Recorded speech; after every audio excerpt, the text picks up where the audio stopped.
Salve, salve, galera do primeiro ano A, do primeiro ano B, do primeiro C do Santa Maria! Como é que vocês estão aí? Tudo certo? Então, bora para mais uma aula de história. Vamos falar hoje aí sobre a transição da Idade Média para a Idade Moderna. Eu quero que você fique muito ligado nessa aula, beleza? Vamos embora lá então, ó. Vamos falar sobre a transição da Idade Média para a Idade Moderna. História, primeiro ano, capítulo 14. O assunto nosso hoje aqui é um assunto delicioso, um assunto chamado Cruzadas. O que foram as Cruzadas? Então, basicamente, muitas pessoas acabam dizendo que as Cruzadas foi aquele movimento bélico que acabou acontecendo lá no século XI em direção ao Oriente Médio. Calma lá, calma lá, calma. Essa é uma expressão um pouco mais antiga, tá? Muito mais antiga, utilizada aí a partir do surgimento do cristianismo, quando então ia-se de lugares a outros, percorrendo distâncias e longínquas, grandiosas quantidades de áreas, cruzando esses espaços. Por isso o nome cruzadas, tá? Basicamente era o quê? Peregrinações em busca de alguma graça, ser absolvido de um pecado ou até mesmo pagar uma promessa. Isso aí acontecia dentro do mundo cristão desde que o cristianismo acabou surgindo. Entre os principais centros de peregrinação, inicialmente a gente tem Roma, é daí que vem aquela expressão que diz que todos os caminhos levam a Roma. E as pessoas, muitas vezes aí preocupadas, com as suas vidas, e aí, é claro, várias questões aí corriqueiras ligadas aí principalmente a problemas, principalmente aí a pecados, faziam essas peregrinações. E também, é claro, Jerusalém. Então, Jerusalém não foi aí somente utilizada como rota de peregrinação a partir do final da Alta Idade Média. Não, ela sempre acabou sendo utilizada. Só que aí, para Jerusalém tem um problema, principalmente porque a partir do século VII, aí as principais rotas para ir até Jerusalém passaram a ser controladas pelos sarracenos. Sarracenos também são chamados aí, como também são conhecidos os muçulmanos, só tem esse nome aí como uma outra denominação para muçulmanos, tá? Então essas rotas acabam ficando controladas, o que vai dificultar, não é que vai ser proibido, não. As pessoas, tanto aí cristãos como judeus, podem ir até Jerusalém, que é considerado aí um território sagrado para as duas religiões, para o cristianismo e para o judaísmo, e também é sagrada para os muçulmanos, certo? A partir do século XII, aí essa situação fica um pouco mais problemática, porque aí não só há o controle dos muçulmanos, como também, é claro, o avanço. É aí que tem essa expansão islâmica. E isso aí vai acabar promovendo, vai ser um dos fatores que vai acabar promovendo as cruzadas, a reconquista da Terra Santa pelos cristãos.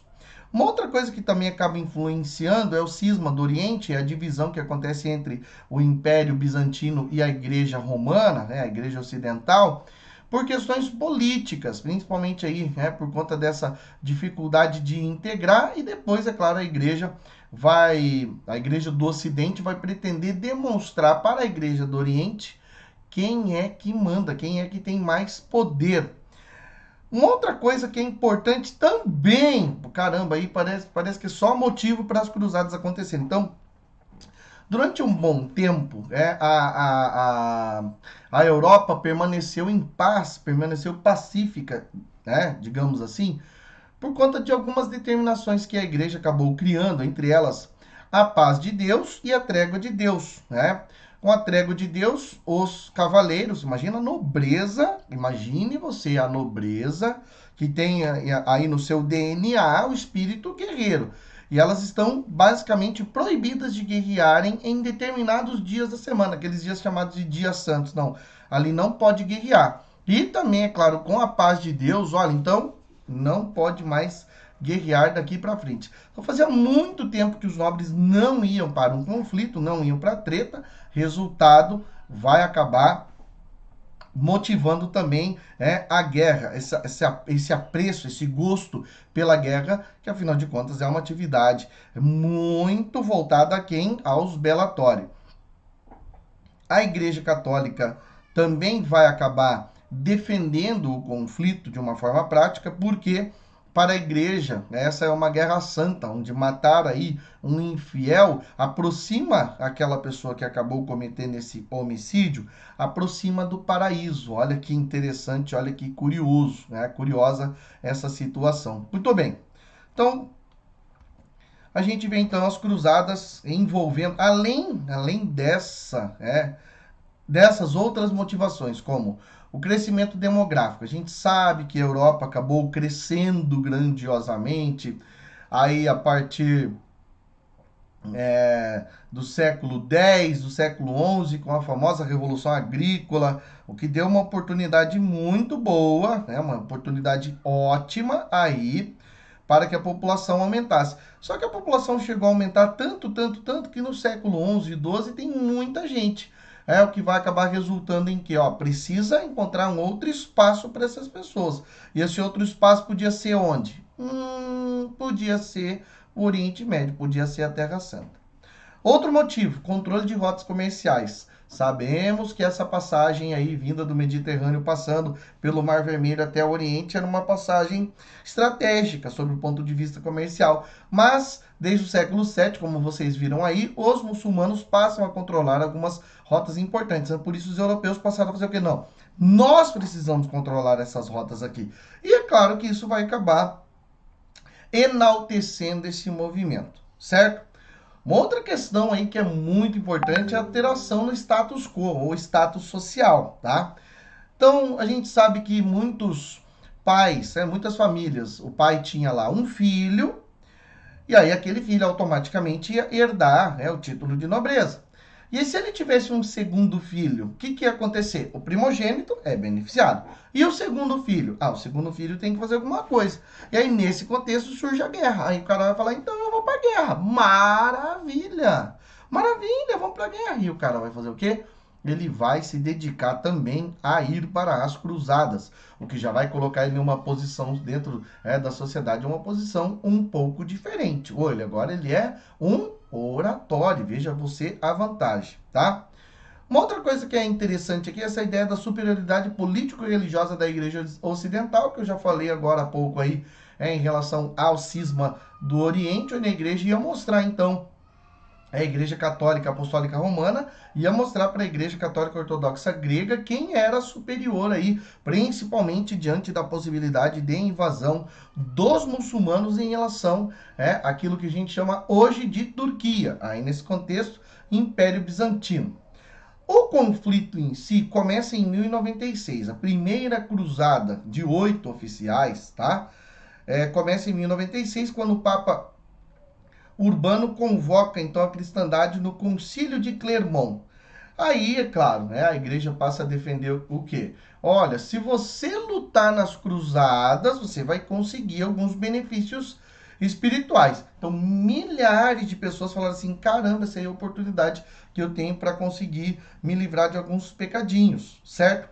Nessas 8 cruzadas, a gente pode falar que a cristandade, onde a gente tem aí as famosas ordens cavaleirescas, O desafio da aula de hoje você vai pesquisar aí quais foram as principais ordens cavaleirescas da Idade Média, principalmente do que? Das cruzadas, tá? Pesquise quais foram as principais ordens cavaleirescas das cruzadas. Vou dar uma dica para vocês, tá? Cavaleiros Templários ou Cavaleiros do Templo de Salomão.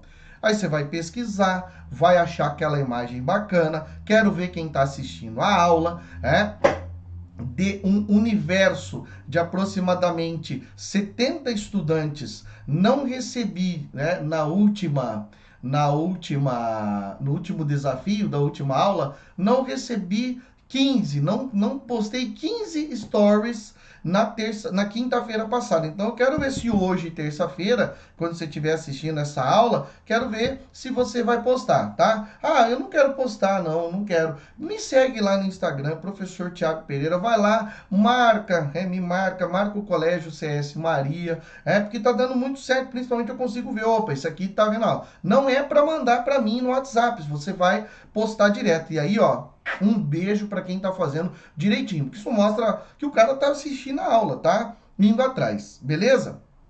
Então, olha só.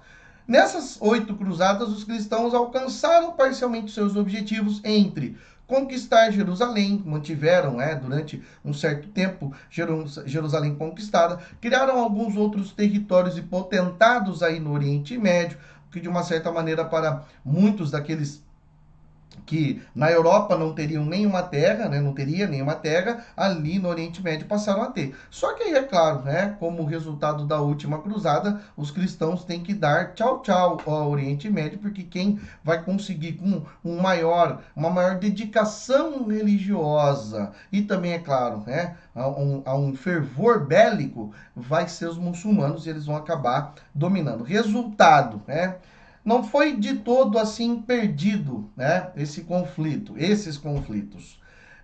Se você quiser também, procura, não sei se tem na Netflix, procura lá o filme Cruzada, onde o famoso ator Orlando Bloom interpreta Balian, um jovem da França que vai conhecer aí o seu pai em meio a uma cruzada. Assista, se você já assistiu, beleza, se não assistiu, não tem problema, tá?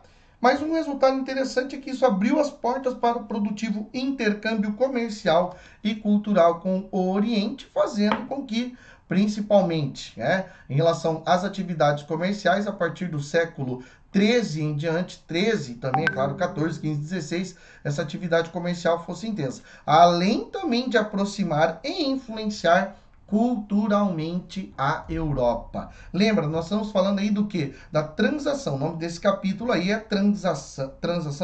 transição da Idade Média para a Idade Moderna. Então a gente tem muita coisa ainda para falar sobre isso. Fechado? Belezinha, belezura, meus queridos, meus amados e minhas amadas. Gente, muito obrigado por vocês assistirem essa aula. Qualquer coisa, pede que eu mando os slides para vocês lá. Fechou? Beleza? Forte abraço.